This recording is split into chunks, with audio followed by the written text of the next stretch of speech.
ओम नमः शिवाय। हर हर महादेव। नमस्कार। स्वागत है आप सभी का आपके अपने चैनल भारतीय संस्कृति में। अभी सावन अधिक मास का पावन महीना चल रहा है, जो कि बहुत ही खास और विशेष है। इस पवित्र सावन के महीने में किए गए उपायों का फल हमें शीघ्र अतिशीघ्र प्राप्त होने वाला है। तो आज के वीडियो में मैं आप लोगों को पूज्य गुरुजी पंडित प्रदीप मिश्रा जी के द्वारा बताए गए बहुत ही खास और विशेष सावन के पवित्र महीने में किए जाने वाला 3 उपाय बताने जा रही हूँ, जिसे सावन के महीने में करके आप मनवांछित फल की प्राप्ति कर सकते हैं।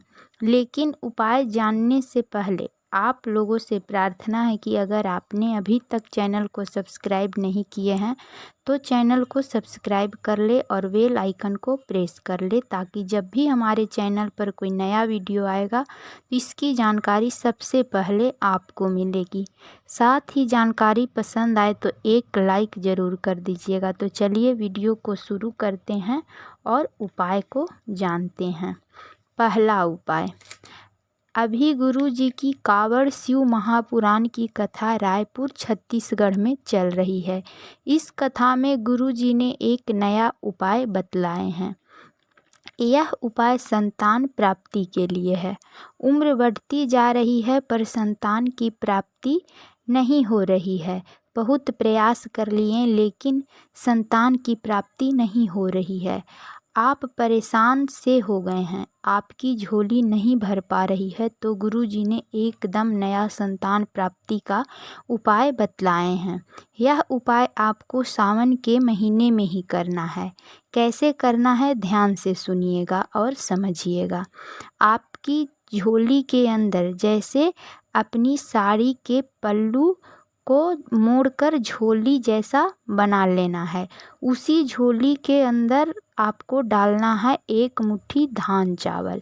1 मुट्ठी धान चावल डाल लिए हैं। इसके बाद आप अपनी पल्लू को कमर में खोस लीजिएगा। फिर आपको कावड़ का जल तैयार करना है।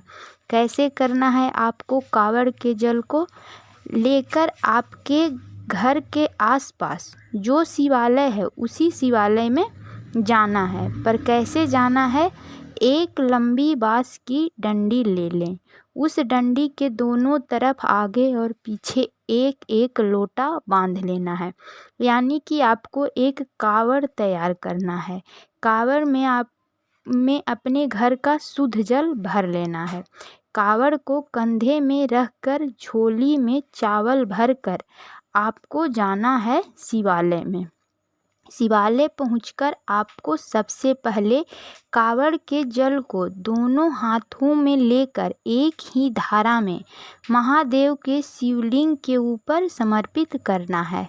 फिर आप जो झोली के अंदर चावल लेकर आए हैं उस चावल को शिवलिंग के ऊपर समर्पित कर दीजिएगा। फिर आप महादेव से अपनी झोली फैलाकर कहिएगा कि जैसे मैं झोली भरकर आपके सम्मुख आई हूँ अपनी मनोकामना लेकर, वैसे ही मेरी झोली खुशी से भर दें। मेरी संतान की प्राप्ति नहीं हो रही है, आप कृपा करेंगे तो संतान की प्राप्ति हो जाएगी। इस विशेष उपाय को सावन के महीने में सिर्फ एक ही बार करनी है। सच्चे मन से महादेव के ऊपर विश्वास करके इस उपाय को करिएगा तो आपकी झोली खुशी से भर जाएगी। संतान की प्राप्ति आपके घर में होगी ही होगी।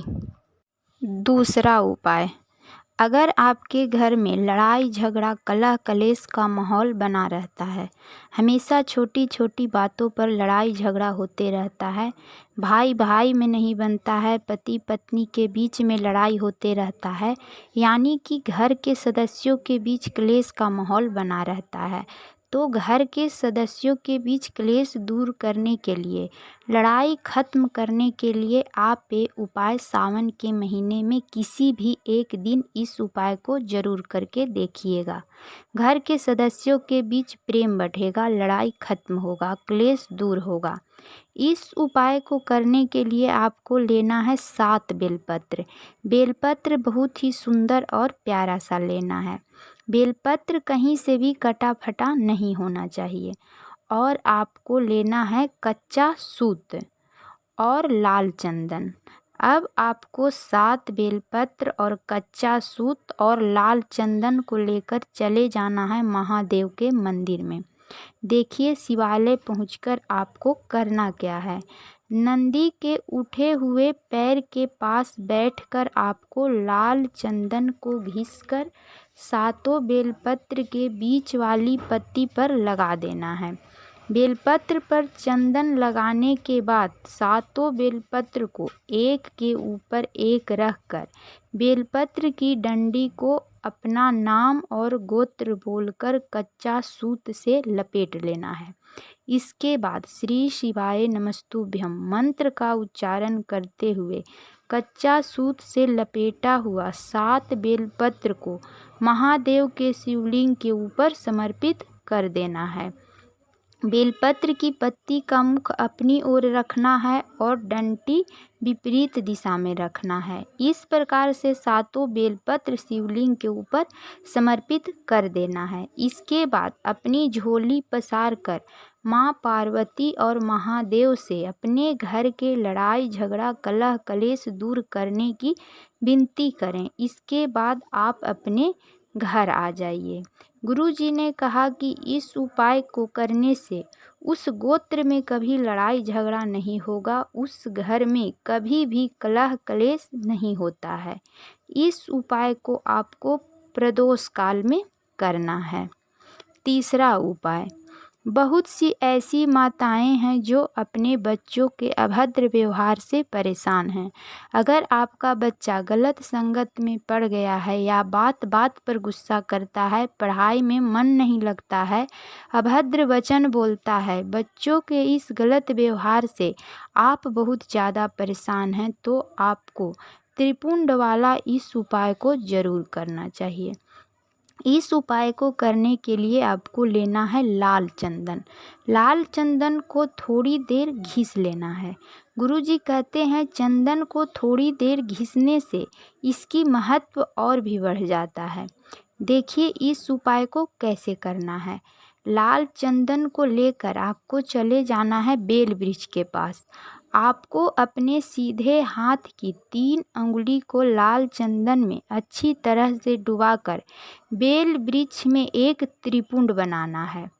बेल वृक्ष में लगी हुई त्रिपुंड की वही अंगुली से जाकर महादेव के मंदिर में शिवलिंग पर अवधूतेश्वर महादेव का स्मरण करते हुए त्रिपुंड बनाना है। फिर वही त्रिपुंड की अंगुली जहाँ जिस कमरे में आपका बच्चा सोता है पढ़ता है, उस 3 अंगुली को जिस अंगुली से आप महादेव के शिवलिंग पर त्रिपुंड बनाए हैं, उसी 3 अंगुली को बच्चों के कमरे में किसी भी स्थान पर अवधूतेश्वर महादेव का स्मरण करके लगा दीजिए।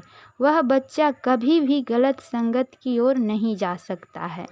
इस उपाय को आप सावन के महीने में किसी भी एक दिन ज़रूर से ज़रूर करिएगा। यह उपाय आपके बच्चों के गलत संगत, गलत व्यवहार, बच्चों का क्रोध, पढ़ाई में मन नहीं लगना, चिड़चिड़ापन को दूर कर देगा। तो ये थी पूज्य गुरु जी के द्वारा बताए गए सावन के महीने में किया जाने वाला 3 विशेष उपाय। अगर उपाय समझने में कोई समस्या है तो कमेंट में पूछ सकते हैं। जानकारी पसंद आई हो तो एक लाइक ज़रूर कर दीजिएगा और चैनल को सब्सक्राइब कर लें। मिलती हूँ फिर एक नई जानकारी के साथ। श्री शिवाय नमस्तुभ्यं। हर हर